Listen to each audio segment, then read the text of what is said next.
दोस्तों अपने यूपीएससी के एग्जाम में ना वैदिक युग को पढ़ना बहुत ज्यादा इंपॉर्टेंट होता है, ठीक है। और वैदिक युग को आपको कैसे पढ़ना, देखिए इस टाइप में मैपिंग थ्रू याद करके पार्ट बाय पार्ट जो है बांट करके इसको पढ़ना है, ताकि वो हमारे माइंड में एक अच्छा जो है नॉलेज गेन करे और एक अच्छा रिवीजन कर सके उससे, ठीक है। तो आज थोड़ा इसको रिवीजन करेंगे। वैदिक युग को इंपॉर्टेंट है, इसीलिए कहते हैं चैनल पर नए हो तो चैनल को सब्सक्राइब करके बेल आइकन को प्रेस कर लेना, ताकि आपके लिए हम हेल्पफुल वीडियो कंटेंट हमेशा लेकर के आए। तो देखो वैदिक युग को दो भाग में बांटा गया है, एक आपका ऋग वैदिक और एक आपका उत्तर वैदिक काल, ठीक है। इसको जो है 1500 ईसा पूर्व से लेकर के 1000 ईसा पूर्व, इसको 1000 ईसा पूर्व से लेकर के 600 ईसा पूर्व। अच्छा याद रखना, पूर्व वैदिक काल कहा जाता है, ठीक है। ऋग वैदिक काल को पूर्व वैदिक काल कहा जाता है। तो प्रारंभिक वैदिक का विस्तार आप देख लो पूरा, ये देखो प्रारंभ कहां, पंजाब में ये बसे थे और बसते बसते ये पूरा जो है ये गंगा के वादी तक, मैदान तक पूरा फैल गए थे, ठीक है। याद रखना इंपॉर्टेंट टॉपिक इसमें कि देखो मैक्स मूलर के अनुसार आर्य जो है मध्य एशिया से आए थे, इंपॉर्टेंट है, ये पूछता है। इसका विस्तार जो है गंगा के उत्तरी मैदान में विस्तृत रूप से हुआ था, ठीक है। अच्छा एक इंपॉर्टेंट याद रखना कि आर्यों का नाम जो है हित्ती शिलालेख अनातोलिया में है, कासिट शिलालेख जो इराक में है, मितानी शिलालेख सीरिया से भी मिलता है, ठीक है। अच्छा याद रखना वेरी वेरी इंपॉर्टेंट, सिंधु घाटी सभ्यता के बाद जो है इस सभ्यता का विस्तार हुआ।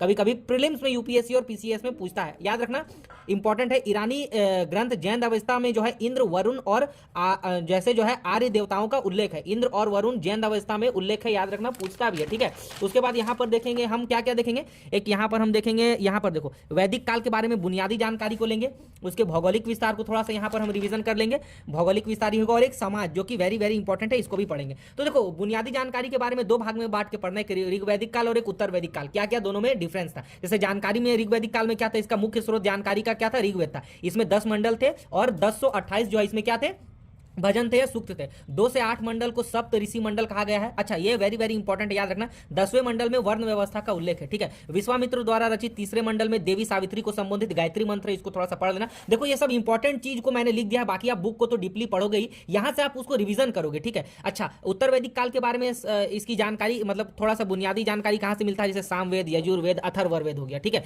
उसके बाद अन्य सूर्य से ब्राह्मण वेद, अरण्यक हो गया, जैसे वन पुस्तक इसको कहा जाता है अरण्यक को। उपनिषद में जैसे कि दर्शन हो गया, किताब हो गया, जो है आत्मा और ब्रह्मा आदि के ज्ञान के से संबंधित है। और थोड़ा सा कर्मकांड विरोधी किसमें, इसमें नहीं, ये उपनिषद में जो है कर्मकांड विरोधी तथ्यों को दिया गया है, बाकी उत्तर वैदिक काल में तो कर्मकांड वगैरह आ ही गया था, ठीक है। अच्छा वैदिक काल की भौगोलिक विस्तार थोड़ा सा पढ़ लेंगे, तो ऋग वैदिक और वही उत्तर वैदिक काल में विभाजित करके, जैसे प्रारंभ में सप्त सैंधव नदियों की भूमि पर जो है बस गए। उसके बाद उत्तर वैदिक काल में आगे क्या हुआ, आर्य अब क्या हुआ था, गंगा घाटी में, पहले सप्त सैंधव में बसे, उसके बाद गंगा घाटी में बैठ गए थे। अच्छा सप्त सैंधव के बारे में यहां आप अच्छे से जान लेना, वेरी वेरी इंपॉर्टेंट होता है, इसको यूपीएससी में पूछता है, पीसीएस में भी। सप्त सैंधव पूर्व या ऋग्वैदिक काल में कौन कौन नदी था, एक सिंधु था, झेलम था, चेनाब था, रावी था, व्यास था, सतलुज था, सरस्वती था। याद रखना सिंधु नदी ऋग्वेद का सबसे ज्यादा उल्लेखित नदी है, इंपॉर्टेंट है। झेलम को वितस्ता कहा जाता था, चिनाब को आसिकानी कहा जाता था, रावी को जो है परुष्णी नदी कहा जाता था, व्यास को विपाशा कहा जाता था, सतलुज को सतुद्री, और सरस्वती याद रखना इंपॉर्टेंट है, यह जो है ऋग्वेद का सबसे पवित्र और धार्मिक नदी है, ठीक है।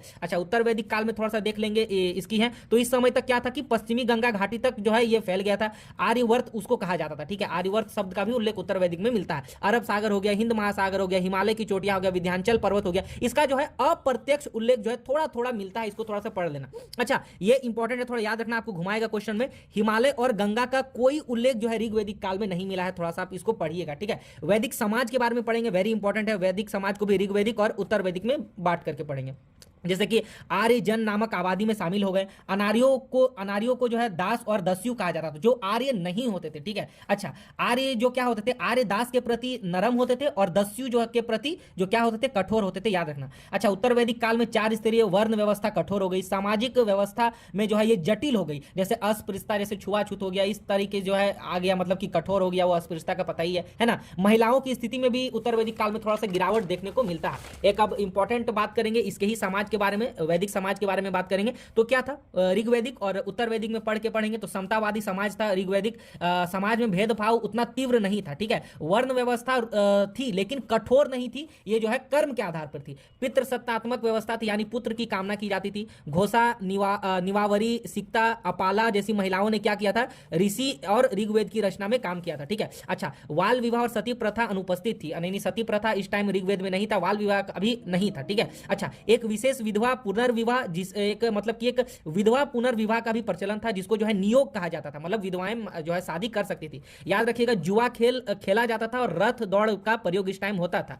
अच्छा, दो इंपॉर्टेंट याद रखिएगा, सोम और सुरा, दो टाइप का एक पेय पदार्थ था। सोम को जो है धार्मिक बलिदानों में या उसको मान्यता दी गई थी, सुरा को जो है पुजारियों ने मान्यता नहीं दिया था। अच्छा, धनी व्यक्तियों को गौतम कहा जाता था और बेटी को दुहित्र कहा जाता था, जो गाय का जो है जो दूध निकालती थी। ठीक है। अच्छा, एक अंतिम इसमें पढ़ेंगे, उत्तर वेद काल में थोड़ा सा इंपॉर्टेंट इसको पढ़ेंगे। इसमें नियोग को जो है नकारात्मक मतलब बोल दिया गया, यानी पुनर्विवाह को जो है जो यहां पर सही था उसको यहां पर गलत ठहरा दिया। गोत्र विवाह यहां पर प्रचलित हो गया और बहिर्विवाह प्रथा जो है गोत्र विवाह में आ गई। ज्ञान अर्थात धर्म के लिए ब्रह्मचार्य में क्या क्या हो गया, गृहस्थ हो गया। आध्यात्मिक के लिए आपका वन एकांत साधु जीवन हो गया, इसे जाते हैं ना, आध्यात्मिक के लिए वन प्रथा हो गया, एकांत साधु जीवन बिताना है ना। गृहस्थ में था धन और संतान के लिए था। ठीक है। संन्यास यहां पर आ गया, जिसमें त्याग और मुक्ति आ गया, है ना। यहां पर देखो, पहले 3 वर्ण जो थे वो जनेऊ धारण करते थे। एक इंपॉर्टेंट इसमें याद रखना, गर्गी और मैत्रेयी जैसी महिला ने इस जो है उत्तर वैदिक काल में अच्छा जो है अपना ज्ञान प्राप्त कर लिया था। ठीक है। तो आई होप ये वीडियो आपको बहुत अच्छा लगा होगा, जिसमें हमने वैदिक काल के समाज के बारे में बात किया, ऋग वैदिक और उत्तर वैदिक का। उसके बाद हमने भौगोलिक विस्तार पे बात किया। उसके बाद हमने कुछ बुनियादी ढांचा को जो है देखा, ऋग वैद और उत्तर वैद काल को दोनों को पढ़ के। तो आई होप ये वीडियो अच्छी लगी होगी। वीडियो पसंद आती है तो इसको शेयर कीजिए, सब्सक्राइब करके बेल आइकन को प्रेस कीजिए। बाकी इसी तरह 110 नोट्स के लिए आप हमारे ग्रुप में भी ऐड हो सकते हैं, बहुत ही कम प्राइस में, जस्ट 101 टाइम्स के साथ। डिस्प्ले पर व्हाट्सएप का नंबर है, मैसेज कर देना। बाकी मिलते हैं नेक्स्ट जो है वैदिक काल के अलग टॉपिक्स में, राइट।